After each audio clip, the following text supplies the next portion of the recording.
নমস্কার। আজকে আমি আবার হাজির হয়েছি চষির পায়েসের রেসিপি নিয়ে। তার জন্য লাগছে চষি, এপাশে লাগছে আমুল বাটার, আপনারা ঘিও ইউজ করতে পারেন, আমার বাড়িতে ঘিটা ছিল না। লাগছে দুধ আর এখানে চিনি। তো প্রথমে এই উপকরণগুলো দিয়ে প্রথমে আমি দুধটাকে কেটে নিলাম। দুধটা কেটে নিয়ে দুধটাকে ওভেনে গ্যাস জ্বালিয়ে কড়াই বসিয়ে সেখানে ভালো করে দুধটাকে গরম করতে হবে। তো আমি এখানে দুধটাকে ঢেলে নিচ্ছি। অনেকে অনেকভাবেই হয়তো তৈরি করে, কিন্তু একই রকম পায়েসে যেটা মেইন, যে আমরা যেভাবে আর কি করি দুধটাকে জাল দিয়ে, সেই প্রসেসটাই থাকছে।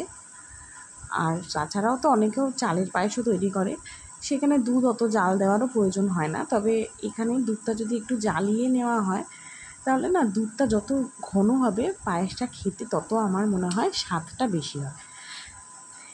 একটু মাঝে মাঝে নাড়িয়ে নিতে হবে যাতে শর্টটা না পড়ে। এদিকে আরেকটা গ্যাসে কড়াই বসিয়ে আমি বাটারটাকে দিয়ে একটু জ্বালিয়ে নিচ্ছি। বাটারটা যতটা জাল হবে তাহলে একটা ঘিয়ের গন্ধ বেরোয়।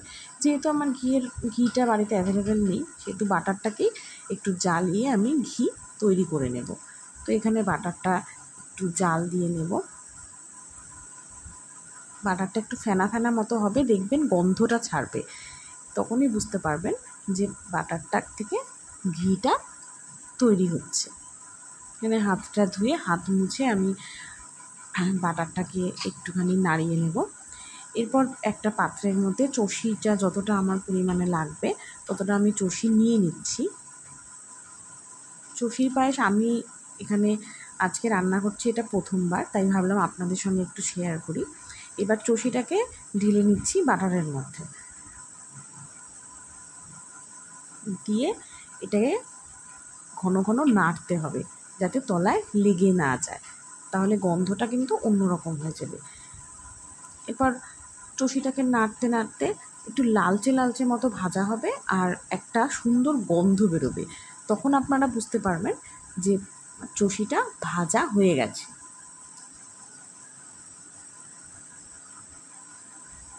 নাড়তে হবে, বারবার নাড়িয়ে না নিলে পারে এটা লেগে যেতে পারে, নিচে ধরে যেতে পারে, সেজন্য বারবার নাড়িয়ে নিতে হবে।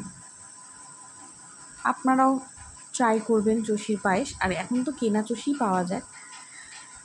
এরপর যে চষিটা আমার নাড়ানো হয়ে গেছে তখন এখানে দুধটা ঘন হওয়াতে আমি দুধের মধ্যে এটাকে দিয়ে দিচ্ছি। দিয়ে দুধটা নাড়তে হবে, নয়তো দুধের নিচে জমাট বেঁধে যেতে পারে। দেওয়ার সঙ্গে সঙ্গে হাতাটাকে নাড়বেন, হাতা দিয়ে দুধটাকে ভালো করে নাড়বেন। আর যেটা বলছিলাম যে এখন তো চষি কিনতেই পাওয়া যায়, আগেকার দিনে তো চষি তৈরি হাতে তৈরি করা হতো, এখন তো কিনতেই পাওয়া যায়, তো কেনাটাই আমি ব্যবহার করছি। এবার দেখুন পুরো জাল দিয়ে দুধটা ঘন হয়ে আসছে।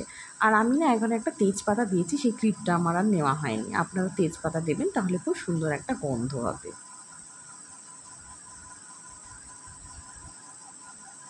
সুন্দর করে নাড়িয়ে নেবেন, এভাবে ফুটছে জিনিসটা, ঘন হচ্ছে।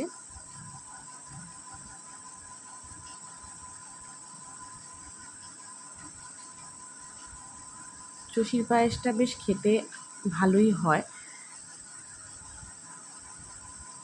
এখানে আমি হাতে একটা চষি নিয়ে একটু দেখছি যে চষিটা সেদ্ধ হয়েছে কিনা ঠিক করে।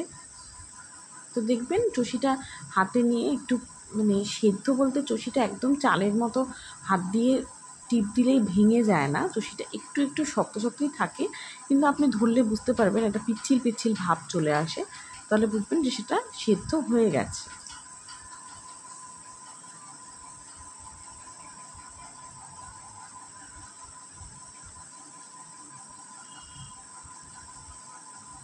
সর করতে না দিলেই ভালো, এটাকে বারবার নাড়িয়ে যাওয়াটাই ভালো।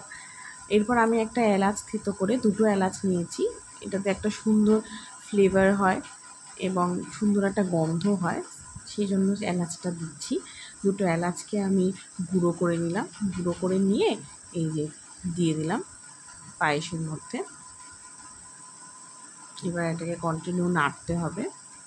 আর এখন যখন সেদ্ধ হয়ে গেছে তখন আমি দিলাম চিনি, কারণ আমরা জানি সাধারণত চিনি দিলে পায়েসের যে জিনিস আর কি, সেটা চাল হোক বা চষি হোক, সেদ্ধ হয় না, তাই সেদ্ধ হওয়ার পরে চিনিটা অ্যাড করতে হয়। এবার চিনি দেওয়ার পরে পায়েসটার মধ্যে আমি আরেকটু দেখুন দুধ অ্যাড করেছি। আমার মনে হয়েছে যে দুধটা বেশি টেনে গেছে।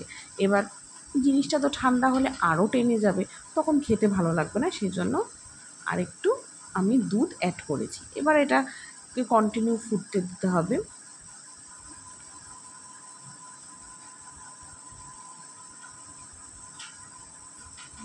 আবার হয়ে গেলে একটা মানে সময় বুঝে হয়ে গেলে সেটাকে আমি এখন ঢেলে নিচ্ছি। আপনারা আপনাদের মতো কতটুকু কীভাবে ঘন করবেন সেটা বুঝে গ্যাস নিভিয়ে সেটাকে ঢেলে নেবেন। আমি যে পাত্রে ঢেলে নিয়েছি, আমার চষির পায়েস রেডি। খেতেও কিন্তু খুব স্বাদ হয়েছিল। আমরা সঙ্গে সঙ্গে খাইনি, এটাকে আমরা ফ্রিজে রেখে দিয়েছি একটু ঠান্ডা, মানে গরমটা একটু কেটে যাওয়ার পর ফ্রিজে রেখে এটাকে আমরা খেয়েছি।